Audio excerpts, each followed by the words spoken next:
Dear friends, நாம் 10வது அதாவது SSLCக்கு பிறகு என்னென்ன கோர்ஸ் படிக்கலாம் அப்படிங்கிறத பார்த்துட்ருக்கோம்.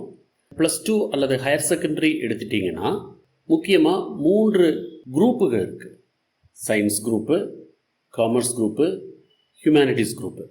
அதில் சயின்ஸ் குரூப்பு அதனுடைய சிறப்பை பற்றி நம்ம ஏற்கனவே பார்த்துட்டோம். சயின்ஸ் குரூப்பு படிக்கணும்னா அந்த மாணவர்களுக்கு என்னென்னலாம் திறன்கள் இருக்கணும் அப்படிங்கிறத தான் நம்ம இங்கே பார்க்குறோம். Logical thinking, abstract reasoning, creativity, numerical ability.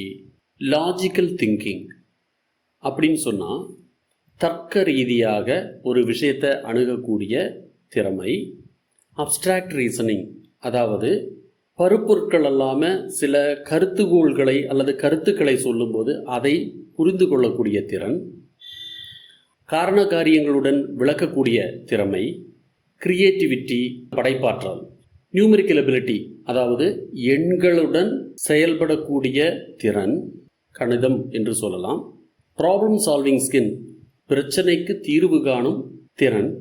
Team player குழுவாக இருந்து செயல்படக்கூடிய தன்மை. கம்யூனிகேஷன் ஸ்கில் கருத்துக்களை பரிமாறும் திறன்.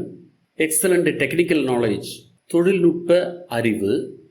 அட்டென்ஷன் டு டீட்டெயில்ஸ் அதிகப்படியான விளக்கங்களுக்காக தேடுதல்.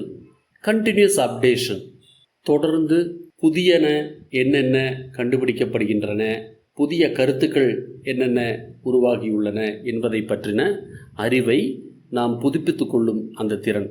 இவையெல்லாம் இருந்தால் நாம் சயின்ஸில் சிறப்பாக செயல்படலாம்.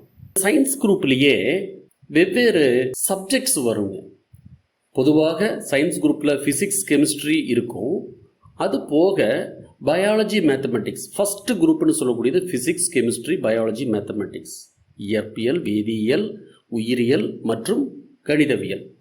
இந்த குரூப் படித்தா நீங்கள் உலகில் உள்ள எந்த படிப்புக்கும் போகலாம் அப்படிங்கிறது இதனுடைய சிறப்பு. இந்தியன் இன்ஸ்டிடியூட் ஆஃப் டெக்னாலஜி போல இருக்கக்கூடிய சில நிறுவனங்களில் எம்எஸ்சி எக்கனாமிக்ஸ் படிக்கணும்னா +2ல் மேத்தமேட்டிக்ஸ் படிச்சிருக்கணும்.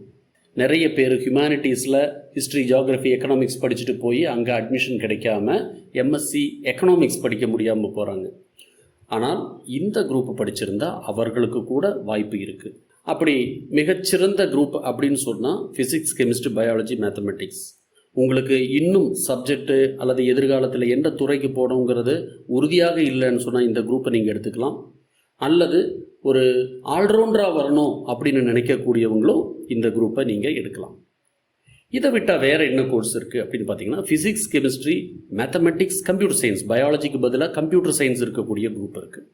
இதை பொதுவாக யார் எடுப்பாங்க அப்படின்னு கேட்டால், எனக்கு பயாலஜி பிடிக்காதுங்க சார், ஆனால் அறிவியல் பிடிக்கும் அப்படின்னு சொல்கிறவங்க இந்த குரூப் எடுக்கலாம். மேலும் சிலர் ஐஐடி தான் என்னுடைய கனவு, இந்தியன் இன்ஸ்டிடியூட் ஆஃப் டெக்னாலஜியில் நான் பிடெக் படிக்கணும் அப்படின்னு கனவாக இருக்கக்கூடியவங்க ஜேஇ என்ட்ரன்ஸ் எழுதுறதுக்காக ப்ரிப்பேர் பண்ணுவாங்க. அவங்களுக்கு இந்த பயாலஜி படித்து நேரத்தை செலவு பண்ணுறதை விட கம்ப்யூட்டர் சயின்ஸ் எளிதாக படிச்சுட்டு போயிடலாம் அப்படின்னு நினைக்கக்கூடிய மாணவர்கள் இந்த குரூப் எடுப்பாங்க.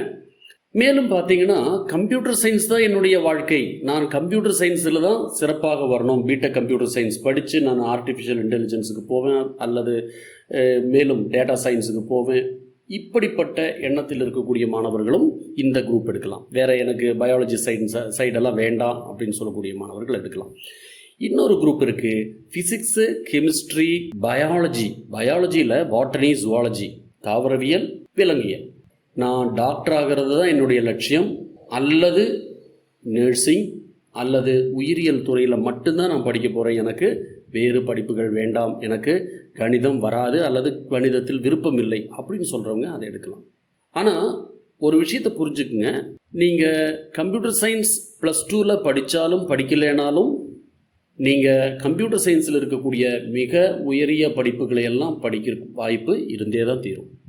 ஆனால் +2ல் மேத்தமெட்டிக்ஸ் படிக்கலைன்னா பிற்காலத்தில் பல பாடங்களை படிப்பதற்கான வாய்ப்பை இழந்து விடுவீர்கள். அதே போல் +2ல் பயாலஜி படிக்கலை அப்படின்னு சொன்னால் உயிரியல் துறையில் நீங்கள் மேற்படிப்புகள் படிப்பதற்கான வாய்ப்புகளையும் இழந்துருவீங்க. ஃபஸ்ட்டு குரூப் படித்ததுக்கு பிறகு மேற்கல்விகள் என்னெல்லாம் வாய்ப்புகள் இருக்குது அப்படிங்கிறத நம்ம பார்க்கலாம். மேலும் சிறந்த கல்வி மற்றும் வேலைவாய்ப்பு தகவல் பெற்று வாழ்க்கை சிறக்க ஸ்டடி அண்ட் கரியர் அப்டேட்ஸ் சேனலுடன் இணைந்திருங்கள்.